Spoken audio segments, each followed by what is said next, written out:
Woodson, Robinson, South County, Lake Braddock. Who am I missing, Mike? West Springfield. Thank you, Danny. Of course, Danny would know that. So one of the things that comes up during those meetings is that they give us some feedback on some areas that maybe they would like to see us be more consistent in, and I think you're going to hear that word a little bit more tonight. And so one of the things they brought up last night was the inconsistency that we as a group of officials have with the traveling rule. So put this presentation together. Mike and I are going to go over this. These are really basic plays. They're pretty easy to see whether we got them right or wrong. And we're not trying to point anybody out that may have made a mistake. It's just more of a let's learn and let's not be caught off guard with any of these calls. So before we start the video, the basic rule for traveling, everybody understands that if you catch the ball and you have both feet on the ground, that either one can be your pivot foot, correct? So if I lift my right foot, my left foot's my pivot. Lift my right foot or left foot, then my right foot's my pivot. If I catch the ball with one foot on the ground, then that's the one that's my pivot. It's also safe to say that before I start a dribble, I cannot lift my pivot foot, correct? And does everybody understand the jump stop rule, that if I'm dribbling and I alight from one foot and I land on two, that I cannot take another step? I'm not allowed to pivot. Everybody understand that? Okay, so that's going to be our starting point. I don't know if you want to add anything to this yet. No. So we're just going to show you a couple of clips. I'm also going to show you what these basketball gurus are teaching the kids that are out there. Okay, there's some YouTube videos of these basketball hoop doctor, or whatever you want to call it, that are, this is how you do a jump stop, and they're all wrong, by the way. But there's 11 clips on here. We're going to speed through them real quick. You might see it go one time in regular speed, and then we'll pause it, and then we'll put it into, the next one will be slow motion. All right, so this first one is a step through.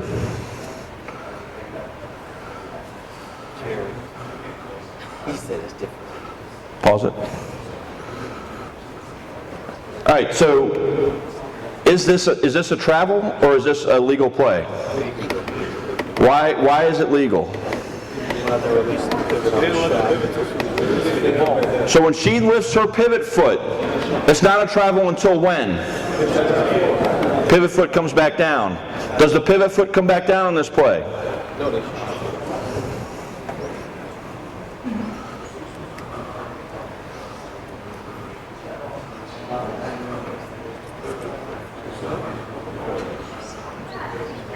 Okay, so the ball's airborne. There's no travel in that play. So incorrectly, we called this a travel. And I think we do this a lot more, and I'm not trying to single out gender differences, but girls are more fundamentally sound when it comes to this kind of play with the up and under. There is another play that we'll show you in a minute. But all right, so the next clip.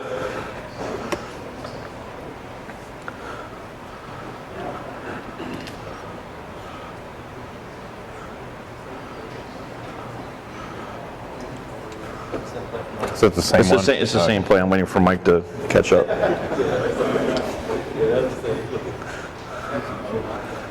All right, did everybody see that?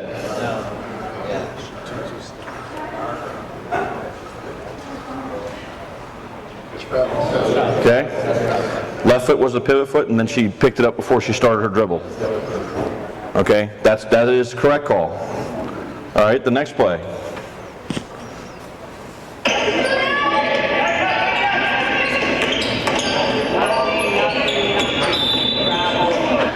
All right, did everybody see that? Yeah.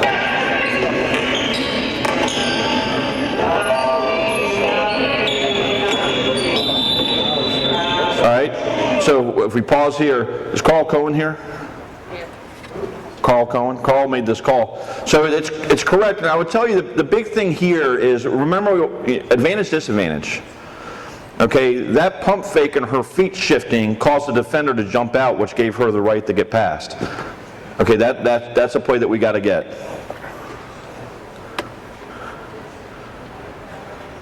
All right, here's my play.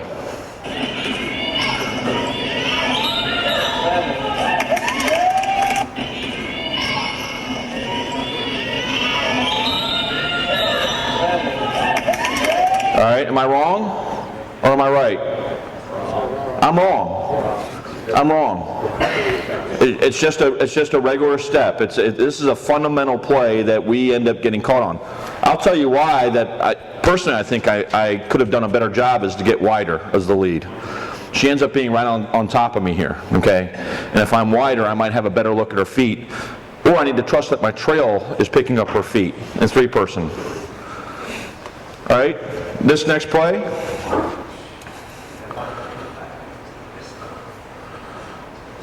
All right, was the official correct?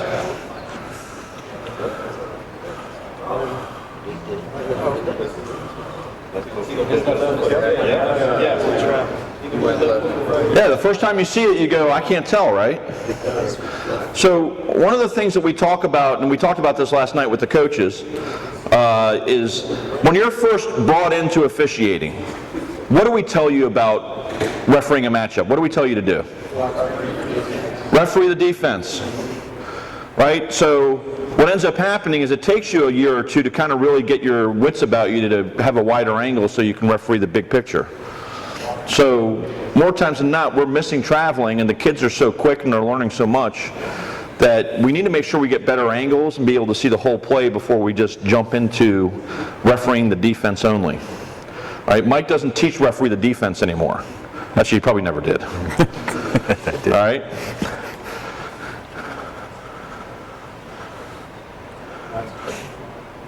Please excuse the signal by Dickie V.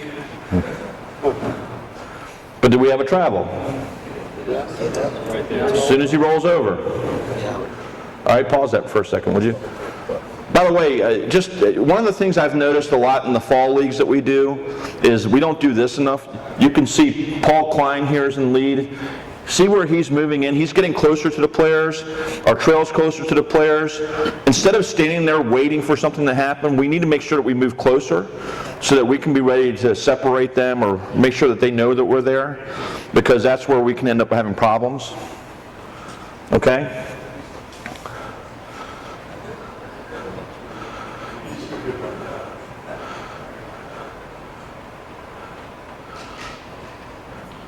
Carlos, this is your play.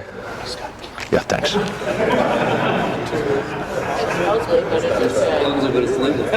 right, what is this called?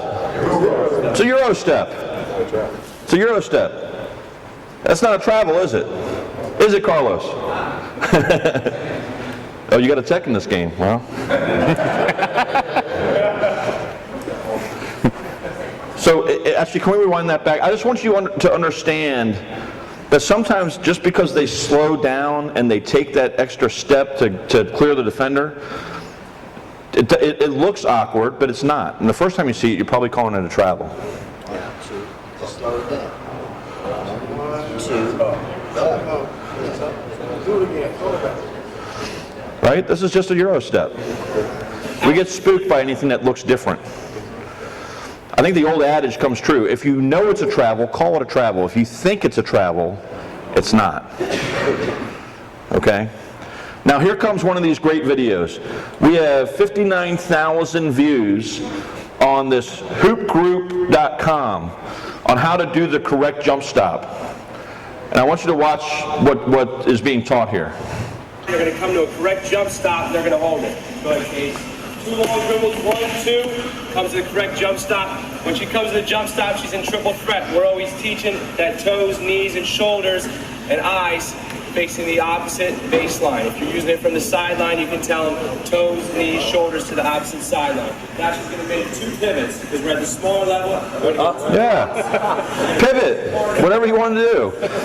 All right. This is a travel. These kids are being taught a travel. And again, we're dealing with 59,000 views here. Okay. You want to say anything? Good. When could she pivot, though? If she had done that move, she could have pivoted if... she caught the dribble in the air and then landed on 2. Then she could, but here she clearly ended it on 1 and jumped to 2. Okay. Yeah, and the key word that you have to pay attention to if you see this on a test or anything is alight from 1 and land on 2. It's the old Sherman Douglas play when he used to split the zone at the top. He would take the ball over the first guard, jump from 1, land on 2. The defender would come up and he'd step around them and lay it in. Used to drive Morgan Wooten nuts. Play that one more time. Can you play that one more time? You'll see it again here with the next girl. Oh. Doesn't say the same thing. Just play. 1, 2, jump stop. All right, triple threat, 2 pivots, shot stop. As soon as you pivot, it's a travel. Okay. There's another video that's coming up that's even better. And make the pass back. All right, this is from Duke, Carolina a couple years ago in the overtime.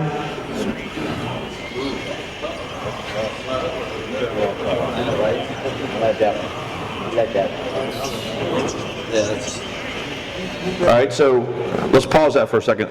There's 2 things here that I want you to catch. First of all, when he catches the pass on the outside, that's not a travel. That's kind of what Mike is talking about. You catch the pass, you can land on 2, and then you can start your dribble, okay? Okay, yes, you might have some excess contact that you might want to consider cleaning up. Duke, Carolina in overtime, probably not going to call that right now. But when he takes that, even though he's going sideways to the post, when he alights from 1, lands on 2, okay, and then he steps through. As soon as that step through comes, it's a travel.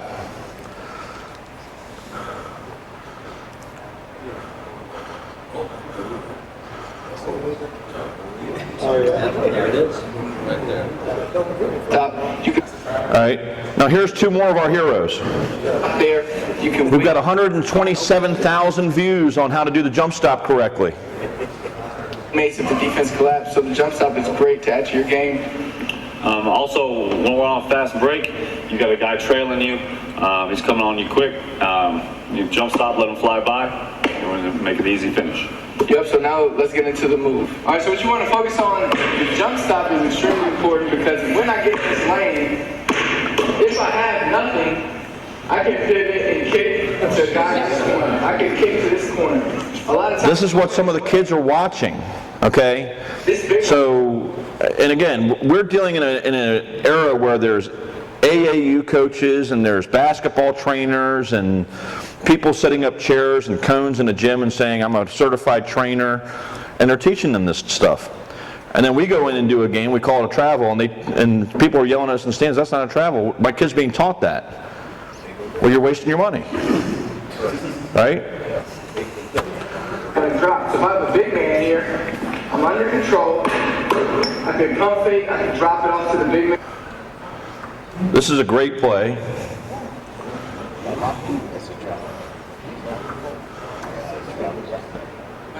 Just let it go, it will go. Oh. All right, so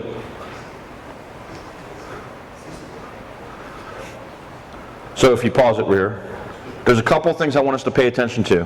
One of the things we talked about all summer was for the trail, who went to SCP this summer? All right, for the trail to be what?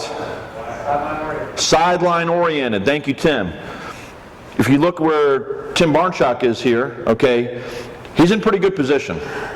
He could be in better position if he takes 2 steps to the right to be wider, or sideline oriented as we call it. And the reason why is it opens up our angle on this block. Now pay attention to the pivot foot on this one as Mike runs it through and tell me if you think it's travel.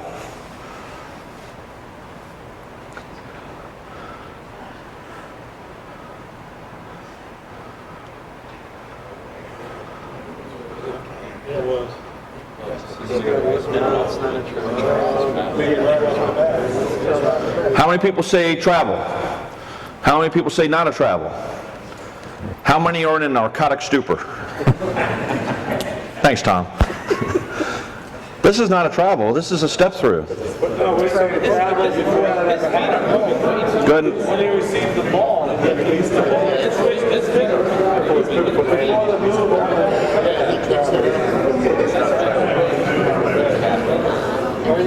Hold on. One's out there. The left foot stays down. He dribbled. The left foot stayed, the right foot came up, but he dribbled.